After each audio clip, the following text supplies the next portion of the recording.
मित्रों, direct indirect अंतर्गत आपणे बे पार्ट, एक इंट्रोडक्शन अने बीजू वाक्यना जुदा जुदा प्रकार अंतर्गत बे प्रकारना वाक्यो एसर्टिव के डिक्लेरेटिव सेंटेन्स अने इंट्रोगेटिव सेंटेन्स ए बे भाग जोई गया। हवे एना अंतर्गत आपणे त्रीजो भाग शुरू करीए छीए अने एमां इम्पेरेटिव सेंटेन्स ने आपणे ध्यानमां लईए छीए।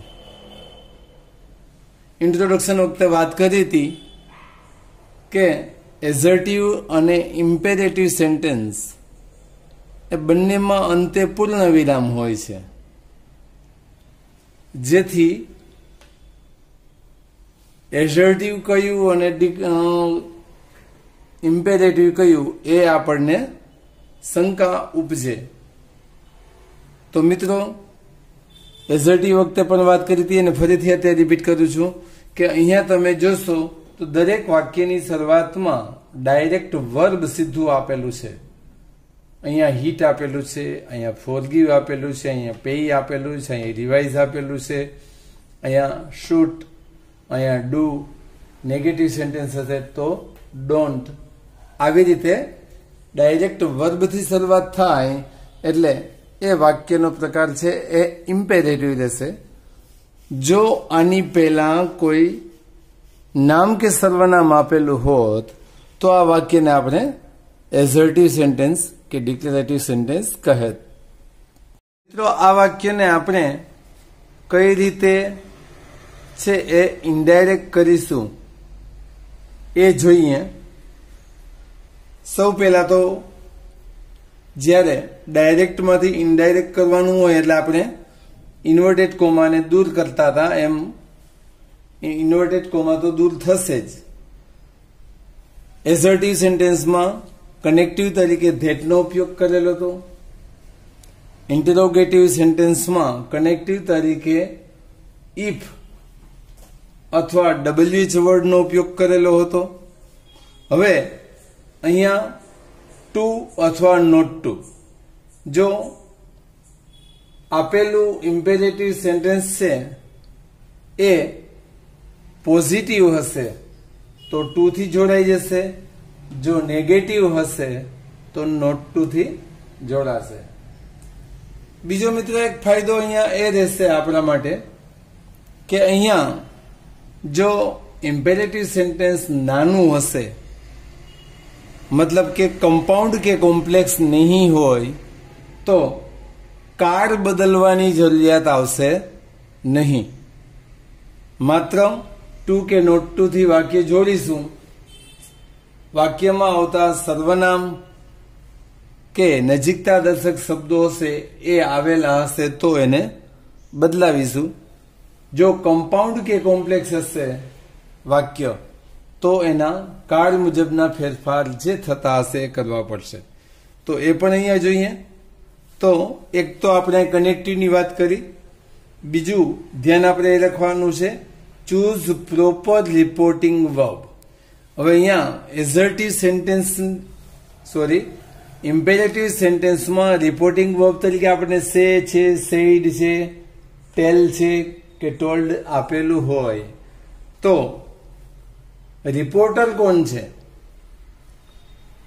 लिसनर कौन छे, आ बे वस्तु ध्यान में लेवी। वधारानुं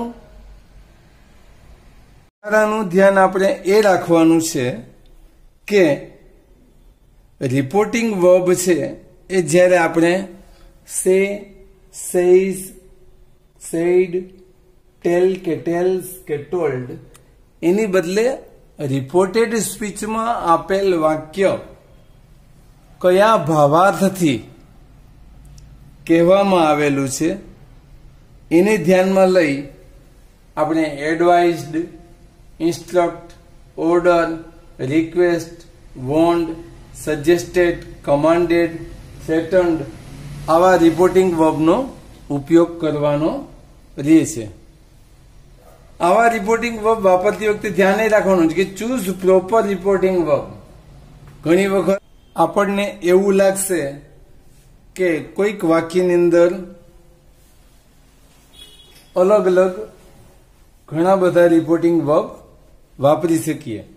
દાખલા તરીકે આપણે અહીંયા જ વાત કરીએ, mother advise the child not to touch that cooker, તો અહીંયા ઇન્સ્ટ્રક્ટિવ સારું લાગે, વોન્ડ પણ સારું લાગે. તો આવે સમયે આપણે ખાસ ધ્યાન રાખવાનું કે મલ્ટિપલ રિપોર્ટિંગ વર્બનો વિચાર કરવાનો, પણ આપણે જ્યારે સેન્ટેન્સ બનાવીએ ત્યારે એમાંથી વધારે સારું, વધારે યોગ્ય કયું રિપોર્ટિંગ વર્બ હશે એનો ઉપયોગ કરી અને આપણે વાક્યને ઇનડાયરેક્ટમાં ફેરવવાનું છે. પછીનું ત્રીજું ધ્યાન આપણે એ રાખવાનું છે કે no change in tense in imperative part. મિત્રો, અત્યાર સુધી આપણે એઝર્ટિવ સેન્ટેન્સમાં અને ઇન્ટ્રોગેટિવ સેન્ટેન્સમાં રિપોર્ટેડ સ્પીચના વાક્યનો કાળ બદલવો પડતો હતો. હવે અહીંયા જો રિપોર્ટેડ સ્પીચનું સેન્ટેન્સ સિમ્પલ સેન્ટેન્સ એટલે કે સિંગલ વર્બ વાળું હશે તો આપણે રિપોર્ટેડ સ્પીચના સેન્ટેન્સનો કાળ બદલવાનો નહીં રહે. પરંતુ વધારાનો ખ્યાલ એ રાખવાનો છે if sentence is compound or complex, કે રિપોર્ટેડ સ્પીચનું વાક્ય કમ્પાઉન્ડ એટલે કે બે ક્રિયાપદ વાળું હોય, કોમ્પ્લેક્સ હોય. કમ્પાઉન્ડ કઈ રીતે બને છે, કોમ્પ્લેક્સ કઈ રીતે બને છે એ આપણે છે બધા પ્રકારો શીખી ગયા છીએ, એટલે એ તમને ખ્યાલ છે. એટલે આપણે હવે વધારે એના ડીપમાં નથી જતા. પણ કમ્પાઉન્ડ કે કોમ્પ્લેક્સ હશે તો વાક્યની અંદર બીજું વાક્ય આપેલું હશે, જોડાયેલું હશે.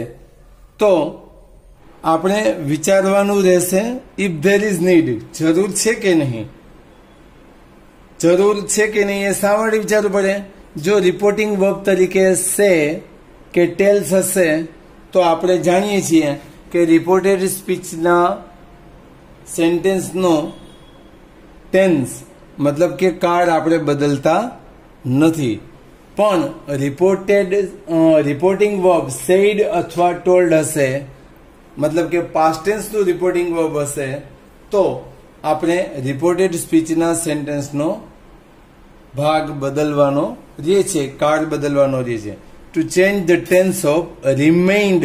ખાસ ધ્યાન રાખજો, રિમાઇન્ડની વાત કરીએ છીએ. રિમાઇન્ડ મતલબ કે આપણે જ્યારે એક વાક્યની અંદર બે પાર્ટ આપેલા હોય, એટલે કે એક પાર્ટ આપણા માટે અત્યારે ઇમ્પેરેટિવ પાર્ટ હશે અને બીજો છે એ એના અંતર્ગત કમ્પાઉન્ડ કે કોમ્પ્લેક્સનો ભાગ હશે. તો આવા કમ્પાઉન્ડ કે કોમ્પ્લેક્સના બીજા પાર્ટને આપણે ખાસ બદલવાનો રહેશે, મતલબ કે એનો ટેન્સ બદલવાનો રહેશે. તો આ બધી વસ્તુનો વિચાર કરી પછી જ આપણે છે ઇનડાયરેક્ટ નરેશન કરવાનું હોય છે. મિત્રો, હવે આપણે ઉદાહરણો સાથે છે ઇમ્પેરેટિવ સેન્ટેન્સને સમજીએ. Don't touch this cooker as it is hot, said mother to her child. ફરી એક વાત રિપીટ કરવાની રહે છે કે રિપોર્ટેડ સ્પીચના સેન્ટેન્સથી વાક્યની શરૂઆત કરી આપી છે આપણને ડાયરેક્ટ સેન્ટેન્સમાં. તો જ્યારે ઇનડાયરેક્ટ નરેશન શરૂ કરીએ ત્યારે હંમેશા એક જ રૂલ રહેશે, રિપોર્ટર છે એ ફર્સ્ટ રહેશે. તો વાક્યમાં જે જગ્યાએ રિપોર્ટર હોય એને ત્યાંથી આગળ લઈ આવવાના રહેશે. એટલે કે સેડ મધર છે તો મધર, પછી માતા છે બાળકને સલાહ આપશે એટલે એડવાઇઝડ, ટુ હર ચાઇલ્ડ છે એટલે અહીંયા હર ચાઇલ્ડ. નેગેટિવ સેન્ટેન્સ છે એટલે નોટ ટુ થી આપણે વાક્યને જોડીશું. Not to touch that cooker, this છે એટલે ધેટ થશે. અને આ પાર્ટ છે એ ઇમ્પેરેટિવ સેન્ટેન્સમાં બીજો પાર્ટ થયો. એઝ ઇટ ઇઝ હોટ છે તો ઇઝ નો ભાગ આપણે અહીંયા વોઝ કરીશું, ટેન્સ બદલી નાખશું, એઝ ઇટ વોઝ હોટ. આ કરવું એટલા માટે પડ્યું કે અહીંયા રિપોર્ટિંગ વર્બ આપણા આગળ પાસ્ટ ટેન્સનું હતું. અહીંયા એ જ વાક્યને પાછું તમારા ધ્યાનમાં લેવા માટે થઈ અને રિપોર્ટિંગ વર્બ બદલાવીને કરેલું છે. Mother says son don't touch this heater as it is hot. મિત્રો માત્ર સામાન્ય શબ્દો જ બદલાવેલા છે, બાકી વાક્ય બંને સેમ જ છે. શું શું બદલાવ્યું છે એ પણ આપણે ધ્યાનમાં લઈએ. એક રિપોર્ટિંગ વર્બ બદલાવ્યું છે. અહીંયા સેડ પાસ્ટ ટેન્સમાં હતું, અહીંયા સેઝ પ્રેઝન્ટ ટેન્સમાં લીધું. બીજું, અહીંયા રિપોર્ટર અને લિસનરને આપણે છેલ્લે લીધા હતા, અહીંયા રિપોર્ટરને આપણે સૌથી પહેલા લીધો છે, પણ લિસનરને ઇન્વર્ટેડ કોમામાં લીધો છે. પણ ઇન્વર્ટેડ કોમામાં નહીં રાખીએ, કારણ કે એનો ક્રમ છે સૌથી પહેલા રિપોર્ટર, પછી રિપોર્ટિંગ વર્બ અને પછી લિસનર, પછી જ આપણે બાકીનું રિપોર્ટેડ સ્પીચનું સેન્ટેન્સ જોડવાનું રહે છે. એટલે મધર ઇન્સ્ટ્રક્ટ્સ હર સન. નેગેટિવ સેન્ટેન્સ હતું એટલે નોટ ટુ ટચ. ધીસનું ધેટ થશે હીટર. અહીંયા કુકર હતું, આપણે હીટર શબ્દ બદલાયો છે. એઝ ઇટ ઇઝ હોટ, અહીંયા પણ એઝ ઇટ ઇઝ હોટ હતું અને અહીંયા પણ એઝ ઇટ ઇઝ હોટ છે. પણ અહીંયા ઇઝ નો આપણે વોઝ કરવું પડ્યું હતું, કારણ કે અહીંયા રિપોર્ટિંગ વર્બ આપણું પાસ્ટ ટેન્સ હતું. હવે અહીંયા રિપોર્ટિંગ વર્બ પ્રેઝન્ટ ટેન્સ છે, એટલે અહીંયા એઝ ઇટ ઇઝ હોટ યથાવત રહેશે. એટલે જ મેં શરૂઆતમાં તમને વાત કરી કે રિપોર્ટિંગ વર્બને ધ્યાનમાં લઈને રિપોર્ટેડ સ્પીચનો કાળ બદલાવવાનો. નેક્સ્ટ સેન્ટેન્સ જોઈએ. The captain told, hit the ball as hard as you can. અહીંયા કેપ્ટન છે એ ટીમના કેપ્ટનની વાત છે. તો the captain ordered positive sentence છે, એટલે આપણે અહીંયા ટુ થી વાક્ય જોડી દીધું. To hit the ball as hard as. હવે મિત્રો અહીંયા ખાસ ધ્યાનમાં આપણે લેવાની વાત છે આ છે કે અહીંયા યુ કેન આપેલું છે. હવે આપણે જ્યારે વાક્યની શરૂઆત કરી ત્યારે ધ કેપ્ટન ઓર્ડર્ડ, હવે અહીંયા કોઈ લિસનર આપેલો હતો નહીં. માની લઈએ કે રમનાર છે એ જે વ્યક્તિ હશે એ વ્યક્તિ ને માટે અહીંયા યુ વાપરેલો હોય, અને બોલનાર છે એ કેપ્ટન, એટલે અહીંયા ટૂંકમાં લિસનર તરીકે જો યુ હોત તો અહીંયા આપણે આ વાક્યની અંદર યુ પર રાખી શકીએ. અહીંયા સાંભળનાર માત્ર પ્લેયર શબ્દ મૂકી દીધો હોત તો પ્લેયર તરીકે તો આપણે જાણીએ છીએ કે કોઈ પણ પુરુષ પણ હોઈ શકે કે સ્ત્રી પણ હોઈ શકે, તો એને ધ્યાનમાં લઈને હી અથવા સી પણ આવી શકે. ધ કેપ્ટન ટોલ્ડ મી, હું હોત એ વખતે સાંભળનાર, તો અહીંયા આઈ પણ આવી શકે.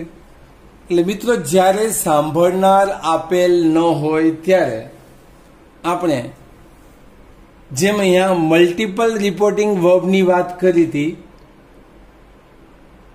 પણ એમાંથી યોગ્ય રિપોર્ટિંગ વર્બ પસંદ કરવાની વાત હતી.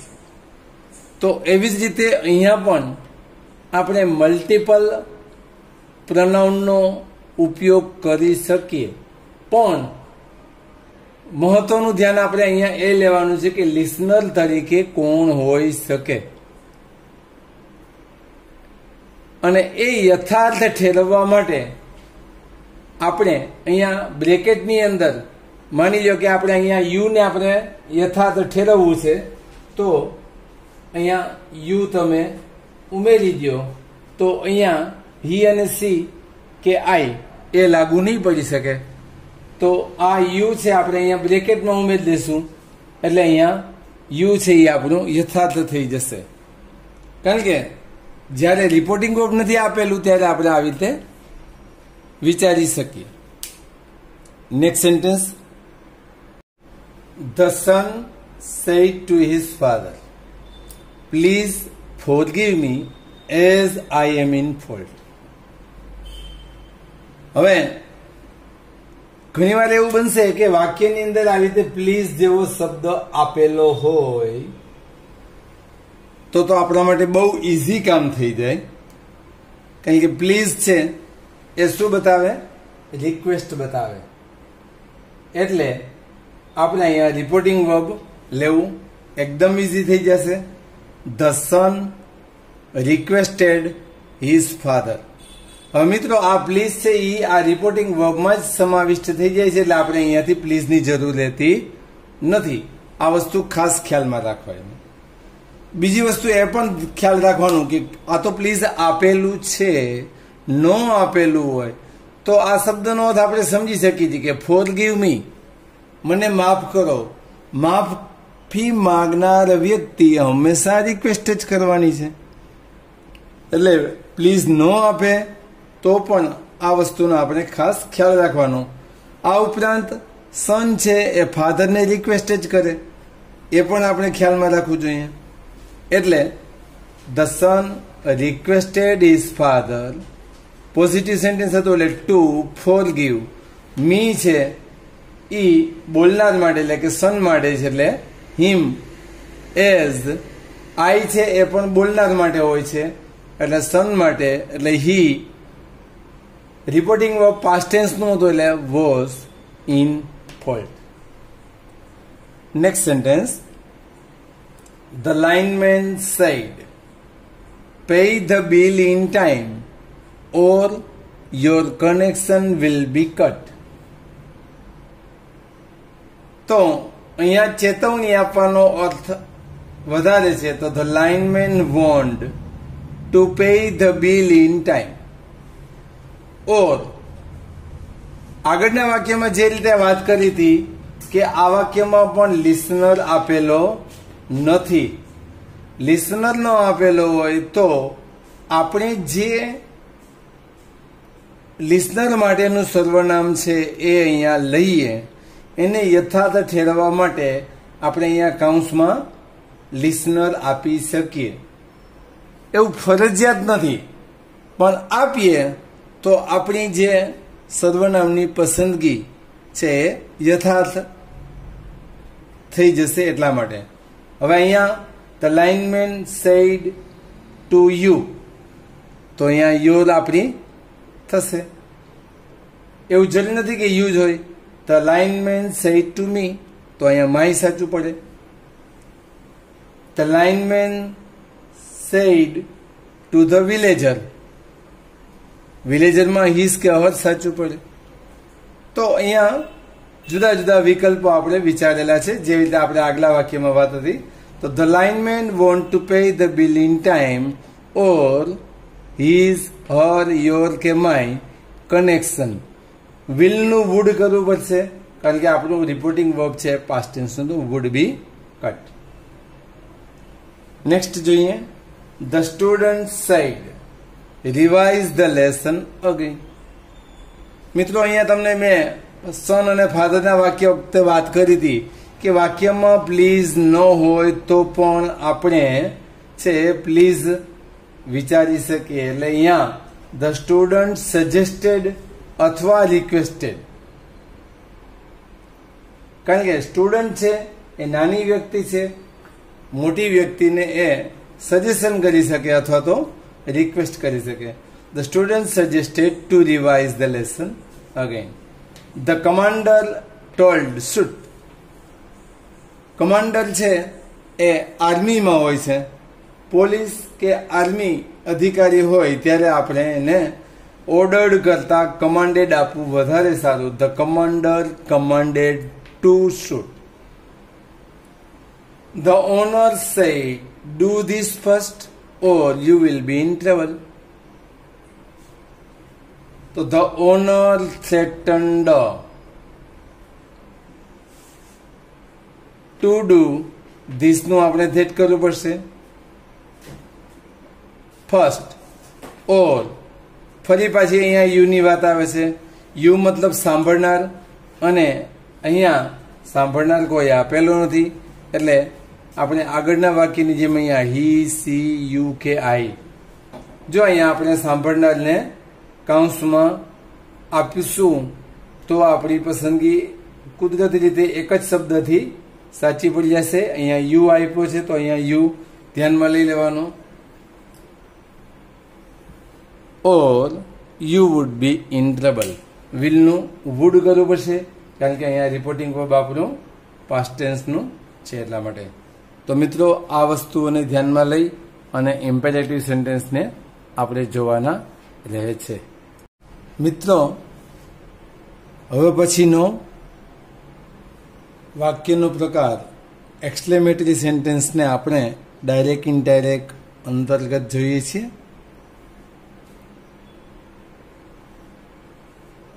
એક્સક્લેમેટરી સેન્ટેન્સ મતલબ ઉદ્ગાર વાક્ય. ઇનડાયરેક્ટ કરીશું ત્યારે મહત્વની વાત આપણે જે એક્સક્લેમેટરી સેન્ટેન્સ માટે ધ્યાનમાં રાખવાની છે એને સૌ પહેલા જોઈ લઈએ, પછી આપણે એના ઉદાહરણો સાથે છે દરેક વાક્યને જોઈએ. મિત્રો ઉદ્ગાર વાક્ય છે એને જોડવા માટે આપણે કનેક્ટિવ તરીકે ધેટનો જ ઉપયોગ કરવાનો રહેશે. મતલબ કે ધેટનો ઉપયોગ આપણે સૌ પ્રથમ એઝર્ટિવ કે ડિક્લેરેટિવ સેન્ટેન્સમાં કરેલો હતો, ફરી પાછું આપણે ધેટનો ઉપયોગ કરીએ છીએ એટલે આપણે જે એક્સક્લેમેટરી સેન્ટેન્સ હશે એને એઝર્ટિવમાં કે ડિક્લેરેટિવમાં બદલાવવું જ પડશે. એઝર્ટિવ કે ડિક્લેરેટિવમાં બદલાવતી વખતે આપણે એક બે મહત્વની વાતોનું ધ્યાન રાખવાનું છે. એમાં એક અહીંયા કોમન શબ્દો થોડાક લખેલા છે. હુરા, બ્રેવો, એલાસ, આવા જો કોઈ શબ્દો વાક્યમાં વાપરેલા હોય તો એને જો આપણે દૂર કરી નાખશું તો અહીંયા તમે જોશો તો હુરા શબ્દ છે, અહીંયા એલાસ શબ્દ છે. તો આવો કોઈ શબ્દ હશે તો એને સીધો રિમૂવ કરીશું એટલા માટે એ વાક્ય આખું એક્સક્લેમેટરીમાંથી એઝર્ટિવ અથવા તો ડિક્લેરેટિવ બની જશે. પણ બાકીના વાક્યોમાં શું, તો એના માટે આપણે એક્સક્લેમેટરી સેન્ટેન્સની રચના છે એને સમજવી પડે. એક્સક્લેમેટરી સેન્ટેન્સની અંદર છે એ વાક્યને છેડે કર્તા અને ક્રિયાપદ હોય છે. અહીંયા તમે આ વાક્યમાં જોશો તો ઉરી ઇઝ વાક્યમાં છેડે છે. એવી રીતે આ બીજા વાક્યની અંદર તમે જોશો તો ધીસ હેન્ડકરચીફ ઇઝ કર્તા ક્રિયાપદ છેડે છે. તો ક્યારેક એવું પણ બનશે કે વાક્યમાં કર્તા ક્રિયાપદ હશે જ નહીં. અહીંયા તમે જોશો તો વોટે વાઇલ્ડ ફાયર, તો આ વોટે વાઇલ્ડ ફાયર વાક્ય બની ગયું પણ એમાં કર્તા ક્રિયાપદ આપેલો નથી. તો જ્યારે કર્તા ક્રિયાપદ ન આપેલો હોય ત્યારે જનરલી વાક્યને ધ્યાનમાં લઈને વાક્યને અનુરૂપ આપણે કર્તા ક્રિયાપદ મૂકવા પડશે. એવું જ બીજું એક વાક્ય જોઈએ, હાઉ બ્યુટીફુલ. તો આ વાક્યની અંદર પણ આપણા પાસે કોઈ કર્તા ક્રિયાપદ નથી. તો જે વાક્યમાં કર્તા ક્રિયાપદ નહીં હોય તો એ વાક્યની અંદર આપણે યોગ્ય કર્તા ક્રિયાપદને ધ્યાનમાં લેવાના. હવે એક્સક્લેમેટરી સેન્ટેન્સની રચનામાં કર્તા ક્રિયાપદ છેલ્લે હોય છે એ તમને વાત કરી, ન હોય તો આપણે છેલ્લે માની લેવાના વાક્યને અનુરૂપ, અને એ કર્તા ક્રિયાપદને આપણે વાક્યની શરૂઆતમાં મૂકવાના છે.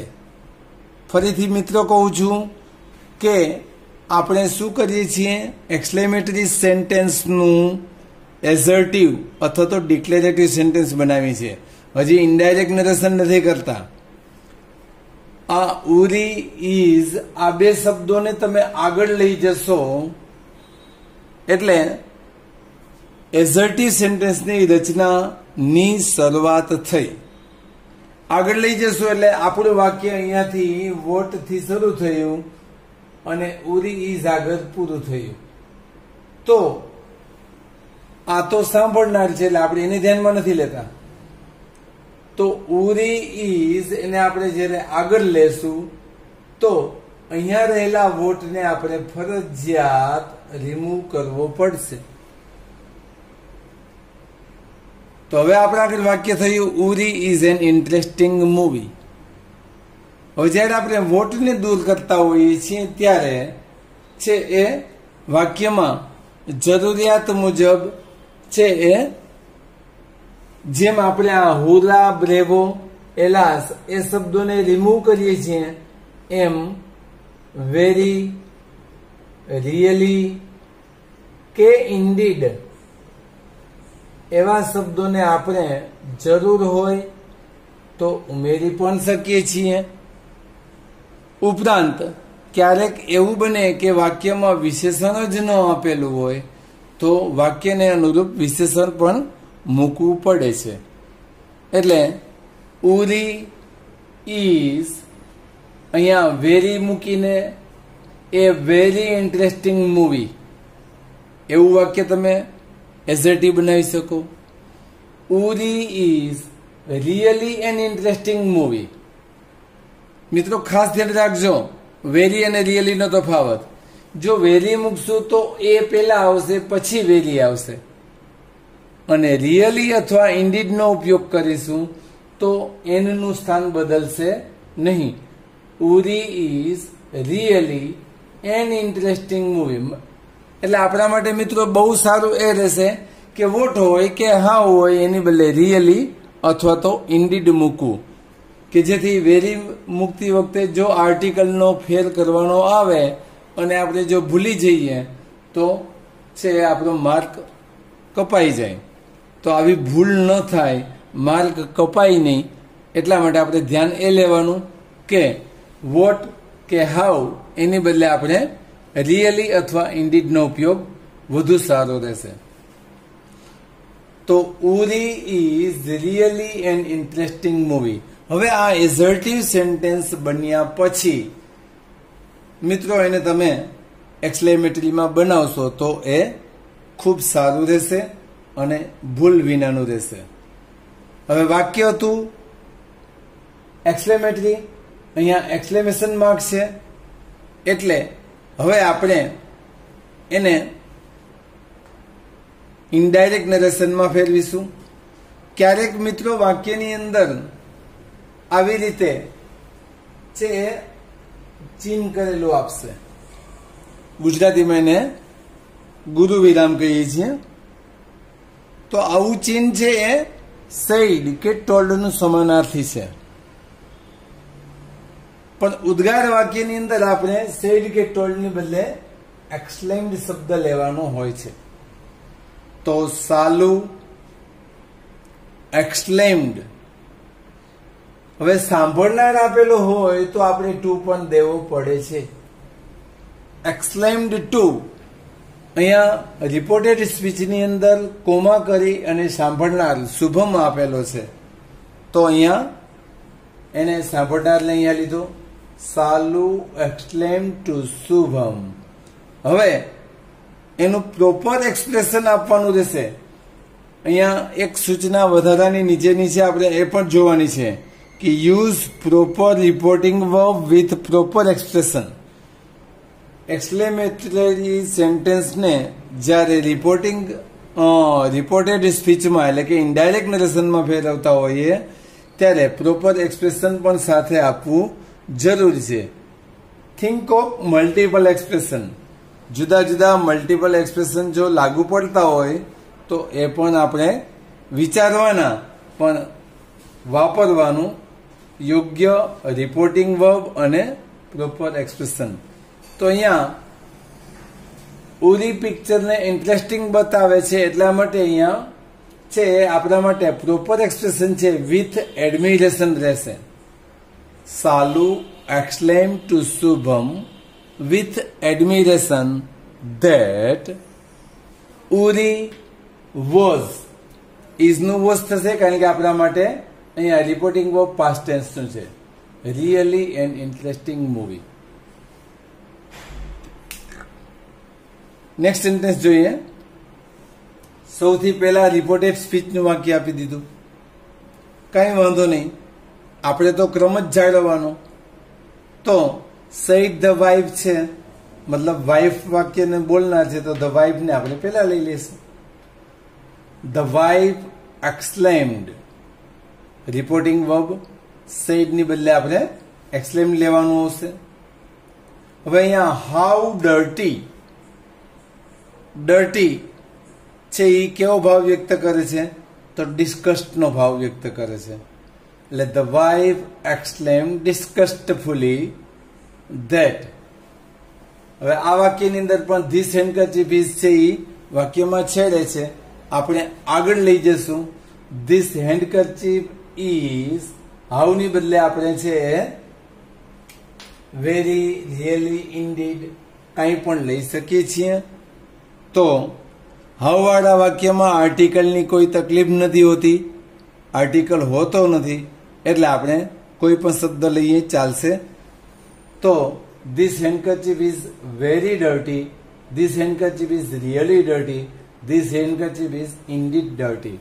તો હવે જયારે ઇનડાયરેક્ટ નરેશન કરીશું ત્યારે the wife exclaimed disgustfully that. હવે આ ધીસ છે એનો ધેટ છે. મિત્રો ખાસ ધ્યાન રાખવાનું કે ઇનડાયરેક્ટ નરેશન કરતી વખતે બે ધેટ બાજુમાં આવી શકે. ક્યારે એવું નહીં વિચારવાનું કે એક ધેટ આવી ગયું તો બીજી વાર ધેટ આવે કે નહીં. અને આવો ને આવો એક બીજો શબ્દ છે, બે હેડ પણ બાજુમાં આવી શકે. તો that handkerchief was very dirty. The environmentalist said what a wild fire. મિત્રો આ વાક્યની અંદર અગાઉ પણ મેં વાત કરી હતી એમ અહીંયા કર્તા ક્રિયાપદ નથી. તો આપણે એક નિયમ ખાસ યાદ રાખવાનો છે કે વેન નીડેડ, જ્યારે જરૂર હોય ત્યારે મેક કમ્પ્લીટ સેન્ટેન્સ. અહીંયા સેન્ટેન્સ કમ્પ્લીટ જ ગણાય, પણ આપણે ઇનડાયરેક્ટ નરેશન કરતા હોઈએ ત્યારે વાક્યની અંદર કર્તા ક્રિયાપદ ધેટ પછી પ્રોપર નાઉન કે પ્રનાઉન જોઈએ. એટલે આ વાક્યમાં કોઈ નાઉન પ્રનાઉન નથી, તો આપણે વાક્યને અનુરૂપ નાઉન પ્રનાઉન મૂકવું પડશે. તો પહેલા તો આપણે એને છે એ એઝર્ટિવ સેન્ટેન્સમાં જોઈ લઈએ. વાઇલ્ડ ફાયર મતલબ કે જંગલમાં લાગતી આગ, એટલે કે દાવાનળ કહી શકાય. તો એ દાવાનળને માટે આપણે ઇટ ઇઝ પ્રનાઉન અને વર્બ વાપરી શકીએ. ધીસ ઇઝ પણ વાપરી શકીએ જો નજરે જોતા હોય તો, અને ધેટ ઇઝ પણ વાપરી શકીએ. What a wild fire this is નજરે જોતા હોઈએ તો, નહીં તો what a wild fire that is ટીવીમાં કે એમાં દ્રશ્ય દેખાતા હોય તો આપણે એમ પણ કહી શકીએ, અને ઇટ ઇઝ કહીએ તો પણ ખોટું નથી. હવે એને આપણે એઝર્ટિવમાં બદલાવતી વખતે શુદ્ધ કરશું. જો ઇટ ઇઝ ને વિચારીશું તો ઇટ ઇઝ રિયલી, અને અહીંયા કોઈ એડજેક્ટિવ નથી આપેલું એટલે ગ્રેટ એવો કોઈક વિશેષણ વાપરીશું તો વધારે યોગ્ય રહેશે. It is really a great wild fire. હવે આપણે આ વાક્યને છે ઇનડાયરેક્ટ નરેશનમાં જોઈએ. The environmentalist exclaimed sorrowfully. કારણ કે દાવાનળ છે તો લાગે તો એમાં કેટલાય પ્રાણીઓ, પંખીઓ છે, જીવો એ બધાની નિકંદન નીકળી જાય છે. એટલે સોરોફુલી દુઃખપૂર્વક that it was really a great wild fire. ફરીથી મિત્રો અહીંયા ધ્યાન દોરી દઉં છું કે આ ઇટ ઉપરના વાક્યમાં ક્યાંય હતો નહીં, પણ અહીંયા આપણે ધેટ પછી કોઈક સર્વનામ જોઈએ એટલા માટે આ વાક્યને એઝર્ટિવ કરવા માટે it is really a great wild fire એવું આપણે વિધાન વાક્ય બનાવ્યું હતું. એટલે અહીંયા ઇટ આવે છે, ઇઝનું આપણે વોશ કરીએ છીએ. Really a great wild fire. Next sentence જોઈએ. The CSK players said, "Hurrah! We have won the match." The CSK players shouted. Cried out પણ કહી શકીએ, શાઉટેડ પણ કહી શકીએ. તો કારણ કે જ્યારે we have won the match જીતતા હોય ત્યારે ચીસ પણ પાડી લે. શાઉટેડ પણ કહી શકીએ, એક્સલેમ્ડ કહીએ તો પણ કંઈ ખોટું નથી. પણ ધ્યાન આપણે આ રાખવાનું છે કે આ વાક્યની અંદર માત્ર આ એક જ શબ્દ એવો છે કે જે એક્સક્લેમેશન માર્ક બતાવે છે. બાકીનું વાક્ય તો આપણા આગળ છે, એઝર્ટિવ જ છે. એટલે આપણે માત્ર હુર્રા શબ્દને દૂર કરી દઈશું એટલે એઝર્ટિવ સેન્ટેન્સ તૈયાર હોય છે. તો ધ CSK players shouted. હવે વિનિંગની છે એ એક્સપ્રેશન જોય એ વધારે સારું રહે છે. The CSK players shouted with joy that વી છે એ પ્લેયર્સ પ્લુરલ માટે છે, એટલા માટે આપણે અહીંયા ધેય ચેન્જ કર્યું. સેડ અથવા તો શાઉટેડ રિપોર્ટિંગ વર્બ છે એ પાસ્ટ ટેન્સમાં છે એટલે હેવનું હેડ કરીએ છીએ એટલે પરફેક્ટ પાસ્ટ ટેન્સ થઈ જશે. they had won the match. The pupils say, alas, we miss our study due to COVID-19. મિત્રો, વર્તમાન સ્થિતિને ધ્યાનમાં લઈને વાક્ય બનાવેલું છે. તો સિમ્પલ પ્રેઝન્ટમાં જરૂરી લાગેલું છે એટલે સિમ્પલ પ્રેઝન્ટમાં બનાવ્યું છે. ધ પ્યુપિલ્સ રિપોર્ટિંગ વર્બ આપણે સે લીધું છે. એલાસ દુઃખ બતાવે છે અને COVID-19 ની પરિસ્થિતિ કોરોના વાયરસને કારણે ઊભી થયેલી છે. તો આપણે છે આપણો અભ્યાસ મિસ કરીએ છીએ. વિદ્યાર્થીઓ છે એ અભ્યાસને મિસ કરે છે, એમની સ્કૂલને મિસ કરે છે. તો અહીંયા રિપોર્ટિંગ વર્બ છે એ પ્રેઝન્ટ ટેન્સનું છે એટલે ધ પ્યુપિલ્સ એક્સલેમો, એક્સલેમ્ડ નથી કરેલું. ખાસ ધ્યાન રાખજો, રિપોર્ટિંગ વર્બ જે ટેન્સમાં હોય એ જ ટેન્સમાં આપણે ઇનડાયરેક્ટ નરેશનમાં લેવાનું હોય છે એટલે આપણે એક્સલેમ્ડ નથી કરેલું. એલાસ દુઃખની નિશાની બતાવે છે એટલે એના માટે આપણે સેડલી.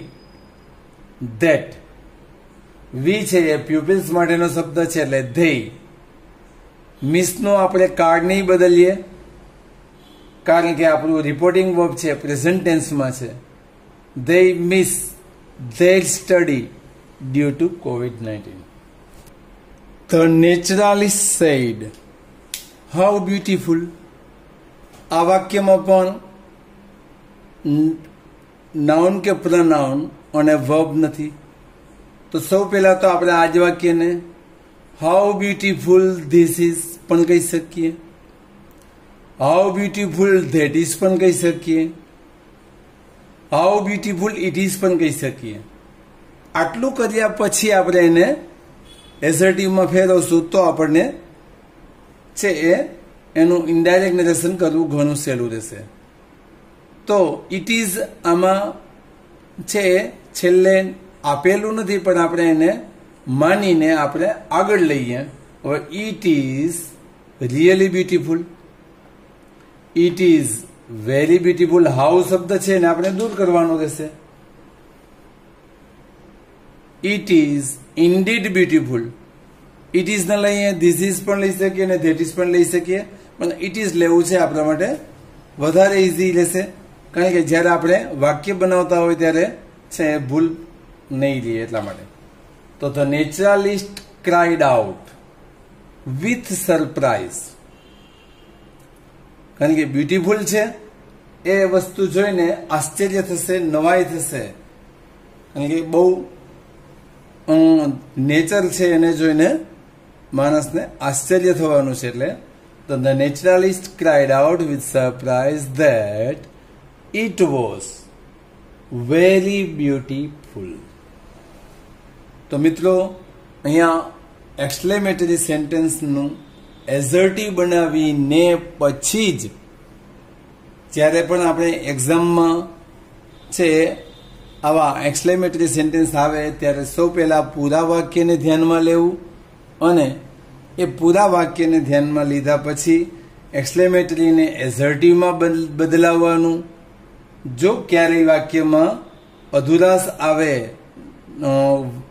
નાઉન કે પ્રનાઉન વાક્યને છેડે ન આપેલા હોય તો નાઉન પ્રનાઉનનો યોગ્ય ઉપયોગ કરી સાથે વર્બ જોડી અને એઝેટિવ સેન્ટેન્સ બનાવ્યા પછી એને ઇનડાયરેક્ટ નરેશનમાં ફેરવશો તો ભૂલ નહીં રહે, નહીં તો ભૂલ થવાની સંભાવના છે. આ વસ્તુને ધ્યાનમાં લેવાની. અને ખાસ જે કોઈ પણ રિપોર્ટિંગ વર્બ વાપરીએ ત્યારે ખાસ પ્રોપર એક્સપ્રેશન વપરાય એ આપણે ધ્યાનમાં લેવાનું જે છે. આટલું ધ્યાનમાં લેશો તો એક્સક્લેમેટરી સેન્ટેન્સના ઇનડાયરેક્ટ અઘરા નહીં લાગે. Thank you.